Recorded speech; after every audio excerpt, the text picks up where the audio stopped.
saya Gracia Natarina Chandra dari kelas 10 Almia.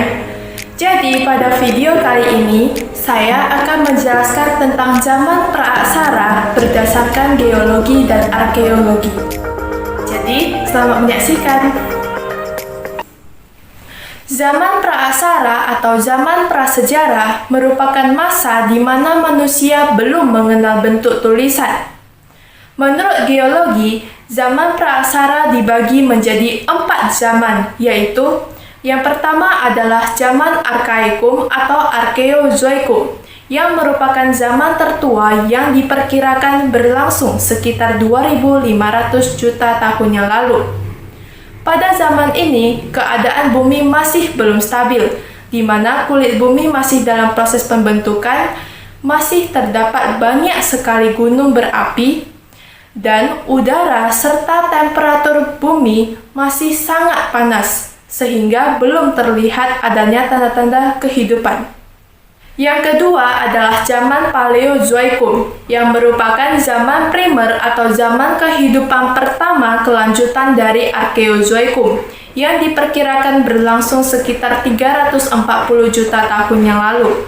Pada zaman ini, kondisi bumi sudah lebih stabil, dan temperatur bumi perlahan-lahan mendingin, sehingga mulai terlihat adanya tanda-tanda kehidupan, seperti munculnya mikroorganisme atau hewan bersel satu, kemudian hewan sejenis ikan tak berahang, hewan amfibi, dan beberapa jenis tumbuhan ganggang.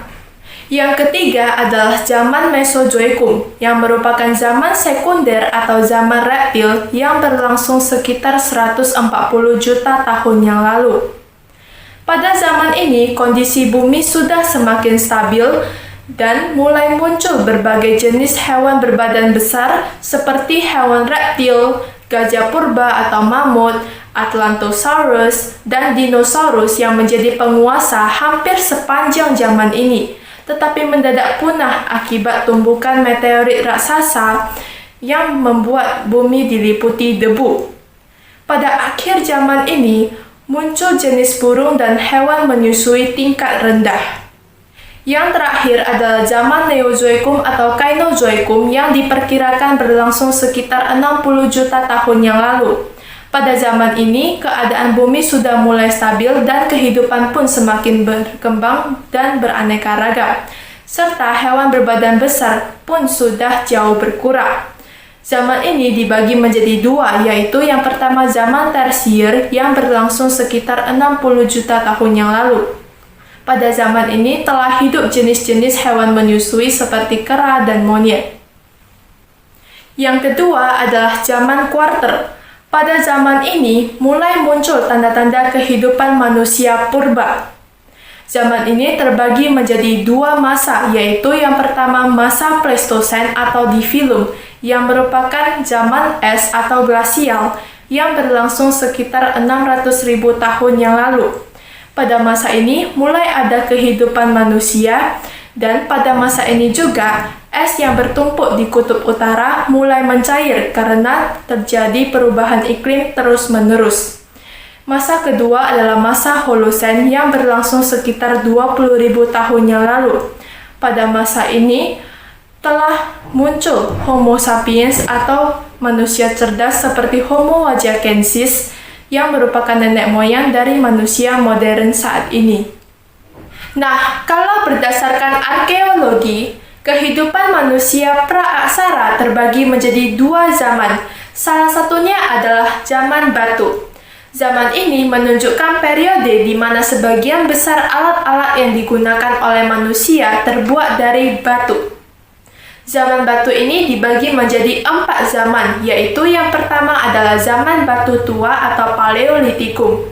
Pada zaman ini, makanan manusia purba bergantung sepenuhnya kepada alam, di mana mereka memenuhi kebutuhannya dengan cara food gathering atau berburu dan mengumpulkan makanan, karena hewan dan tumbuh-tumbuhan telah hidup merata di bumi.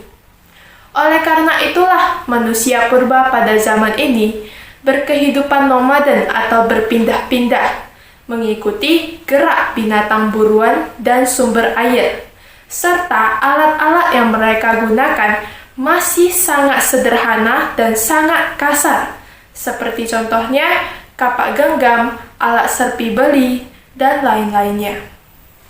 Yang kedua adalah zaman Batu Tengah atau Mesolitikum. Pada zaman ini, manusia bertempat tinggal secara tidak tetap atau semi-sedenter, yang artinya kadang berpindah-pindah, kadang menetap di gua-gua yang tidak jauh dari sumber air atau sungai, yang di dalamnya terdapat sumber makanan seperti ikan, dan lain-lain. Selain itu, alat-alat yang mereka gunakan sudah mulai diasah halus, dan mereka memenuhi kebutuhannya dengan cara semi-food gathering, atau kadang berburu dan mengumpulkan makanan, kadang bercocok tanam. Pada masa inilah untuk pertama kalinya manusia purba menemukan api, dan mereka juga mulai mengenal tradisi melukis di dinding-dinding gua atau dinding karang. Yang ketiga adalah zaman Batu Baru atau Neolitikum. Pada zaman ini terjadilah revolusi kehidupan, di mana manusia purba yang pada awalnya memenuhi kebutuhan dengan cara food gathering, menjadi memenuhi kebutuhan dengan cara food producing atau bercocok tanam dan beternak. Selain itu, manusia pada zaman ini telah bertempat tinggal secara menetap atau sedenter, dan alat-alat yang mereka gunakan sudah diasah dengan halus. Contohnya beliung persegi, kapak lonjong, mata panah, dan lain sebagainya. Dan yang terakhir adalah zaman Batu Besar atau Megalitikum. Pada zaman ini, manusia telah bertempat tinggal secara menetap atau sedenter, dan cara mereka memenuhi kebutuhan adalah dengan bercocok tanam dan beternak atau food producing. Pada zaman ini, mulai dikenal kepercayaan terhadap roh nenek moyang yang disebut animisme, dinamisme, dan totemisme. Selain itu, kebudayaan yang dihasilkan dari zaman ini adalah menhir, punden berundak, arca batu, sarkofagus, waruga, dan dolmen. Jadi, dapat disimpulkan bahwa manusia praaksara sejak ada dalam perjalanan sejarah sangat dekat dengan alam. Hal ini dikarenakan manusia praaksara memanfaatkan alam untuk bertahan hidup, untuk mendapatkan makanan, minuman, dan alat-alat yang akan mereka gunakan. Di mana seperti yang sudah dijelaskan tadi, bahwasannya manusia praaksara memenuhi kebutuhan dengan cara berburu dan mengumpulkan makanan dari alam atau food gathering, serta bercocok tanam dan beternak atau food producing, sehingga mereka sangat bergantung pada alam. Seiring perkembangan zaman, tentunya pengetahuan manusia juga terus berkembang. Hal ini dikarenakan sifat dasar yang dimiliki oleh manusia, yaitu rasa keingintahuan.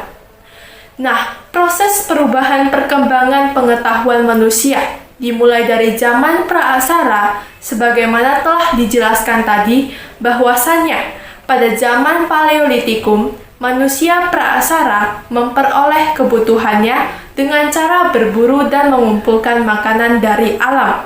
Dan itu mengharuskan mereka untuk terus-terusan berpindah tempat tinggal dengan mengikuti gerak hewan buruan dan sumber air.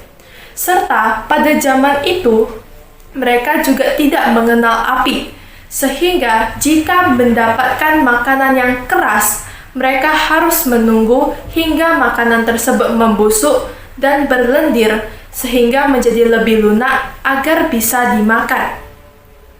Tentu, hal ini sangat tidak efisien. Oleh karena itulah, pada zaman berikutnya, yaitu zaman Mesolitikum, ditemukanlah cara bercocok tanam dengan teknik yang masih sangat-sangat sederhana, sehingga mereka bisa hanya sesekali berpindah tempat tinggal.